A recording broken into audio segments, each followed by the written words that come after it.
Hi guys, അസ്സലാമു അലൈക്കും. ഇന്ന് ഞാൻ ഒരു വഴുതനച്ചാറിൻ്റെ റെസിപ്പിയുമായിട്ടാണ് വന്നിട്ടുള്ളത്. നല്ല ചൂട് ചോറിലേക്ക് ഇത് മാത്രം മതി കേട്ടോ കഴിക്കാനായിട്ട്. വേറെ കറിയുടെ ആവശ്യമൊന്നുമില്ല, അത്രയ്ക്ക് ടേസ്റ്റാണ്. അപ്പോൾ നമ്മുടെ വീഡിയോ ഇഷ്ടമായാൽ ലൈക്ക് ചെയ്യാനും നമ്മുടെ ഈ ചാനൽ നിങ്ങൾ ആദ്യമായിട്ട് കാണുകയാണെന്നുണ്ടെങ്കിൽ സബ്സ്ക്രൈബ് ചെയ്യാനും മറക്കല്ലേ. Welcome to my channel. ഞാനിവിടെ 2 വഴുതനയാണ് എടുത്തിട്ടുള്ളത്. നല്ലതുപോലെ കഴുകി വൃത്തിയാക്കി എടുത്തിട്ടുണ്ട്. ഇത് നമുക്കൊന്ന് കട്ട് ചെയ്തെടുക്കാം. നീളത്തിലാണ് കേട്ടോ ഞാൻ കട്ട് ചെയ്തിട്ടുള്ളത്. കുറച്ച് വീതി ഉണ്ടായിക്കോട്ടെ, അധികം കനം കുറച്ചല്ല, കുറച്ച് വീതിയിലാണ് കട്ട് ചെയ്തിട്ടുള്ളത്. ഇന്ന് ഞാൻ മൺചട്ടിയിലാണ് കേട്ടോ അച്ചാർ ഉണ്ടാക്കുന്നത്. ചട്ടി നല്ലതുപോലെ ചൂടായി വരുമ്പോൾ ആവശ്യത്തിനുള്ള എണ്ണ ഒഴിച്ച് കൊടുക്കുക. എണ്ണ ചൂടാകുമ്പോൾ അതിലേക്ക് ചെറിയ ഉള്ളി ചെറുതായിട്ട് അരിഞ്ഞത് ഇട്ട് കൊടുക്കുന്നുണ്ട്. ഇനി അതിലേക്ക് 1/2 ടീസ്പൂണോളം ഉപ്പ് ചേർത്തിട്ട് നല്ലതുപോലെ ഒന്ന് ഇളക്കി കൊടുക്കാം.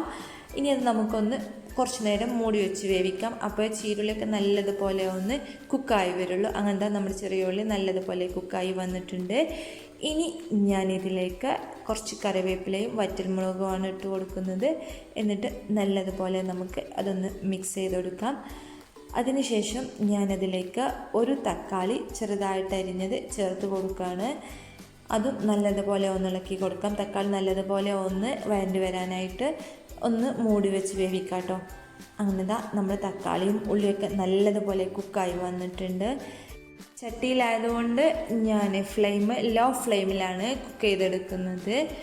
ഇനി നമുക്ക് ഇതിലേക്ക് നേരത്തെ കട്ട് ചെയ്ത് വെച്ചിട്ടുള്ള വഴുതന ചേർത്ത് കൊടുക്കാം. ഞാൻ വഴുതന ചേർത്ത് കൊടുക്കുന്നുണ്ട്. ഇനി അത് നല്ലതുപോലെ ഒന്ന് മിക്സ് ചെയ്തെടുക്കാം. ഒരു മിനിറ്റ് മുതൽ 2 മിനിറ്റ് വരെ ഇതുപോലെ നല്ലതുപോലെ ഒന്ന് മിക്സ് ചെയ്തെടുക്കാം കേട്ടോ. ഇനി നമുക്കതിലേക്ക് മസാല ചേർക്കാം. 1 ടേബിൾ സ്പൂൺ മുളക് പൊടി, 3/4 ടേബിൾ സ്പൂൺ മല്ലിപ്പൊടി, 1/2 ടീസ്പൂൺ മഞ്ഞൾപ്പൊടി, 1/2 ടീസ്പൂൺ ചെറിയ ജീരകവും പെരുംജീരകവും പൊടിച്ചെടുത്തത്. ഇനി ഇതിലേക്ക് കുറച്ച് പുളിവെള്ളവും 1/2 ടീസ്പൂണോളം ഉപ്പും ആവശ്യത്തിന് കുറച്ചുകൂടെ വെള്ളവും ചേർത്തിട്ട് നമുക്കത് നല്ലതുപോലെ ഒന്ന് മിക്സ് ചെയ്തെടുക്കാം കേട്ടോ. നിങ്ങൾക്ക് ആവശ്യത്തിനുള്ള വെള്ളം ചേർക്കുക. ഞാനിവിടെ 1/2 കപ്പോളം വെള്ളമാണ് ചേർത്തിട്ടുള്ളത്.